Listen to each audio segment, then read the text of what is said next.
మనము ఎప్పుడు మన మైండ్లో ఒక క్వశ్చన్ వస్తూ ఉంటుంది. ఏంటి లైఫ్ ఎప్పుడు రొటీన్గా బోర్ కొడతా ఉంది, జీవితంలో కొత్తగా ఏం లేదే, కొత్త సంవత్సరం వచ్చింది, మన లైఫ్ మారుతుందా, కొత్తగా ఉంటే బాగుంటుంది కదా అనే థాట్స్ వస్తాయి.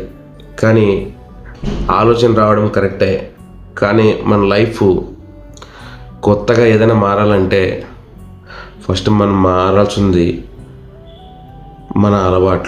మన అలవాట్లు మారితే ఖచ్చితంగా లైఫ్ అయితే మారుతుంది.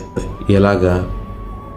Routine life, regular life, previous ఇయర్స్లో ఎట్లున్నామో అదే రొటీన్ లైఫ్ కంటిన్యూ చేస్తే లైఫ్ అయితే మారుతుంది. ఏదో ఒకటి కొత్తగా అలవాటు చేసుకుంటే, కొత్తగా వ్యక్తులు కానీ, కొత్త ప్లేస్ కానీ, కొత్త వర్క్ కానీ, కొత్తది ఏదైనా నేర్చుకోవడం వల్ల కానీ ఏదైనా చేస్తేనే కొత్తగా అప్పుడు మన లైఫ్ అయితే ఏదైనా మార్పు వస్తుంది. లేకపోతే మన రొటీన్ లైఫ్ మనం ఎప్పుడు అట్లే ఉంటే 2026 క్యాలెండర్ మారుతుంది, 2027 వస్తుంది, 2028 వస్తుంది, ఇయర్స్ వస్తుంటాయి, కానీ మన లైఫ్ మాత్రం మారదు. మన లైఫ్ మారాలంటే ఫస్ట్ మనం కూడా చేంజ్ అవ్వాలి, కొత్తగా ఏదో ప్రయత్నం చేస్తూ ఉండాలి. అప్పుడే ఖచ్చితంగా మన లైఫ్ మారుతుంది అని నేను బిలీవ్ చేస్తూ ఉన్నా.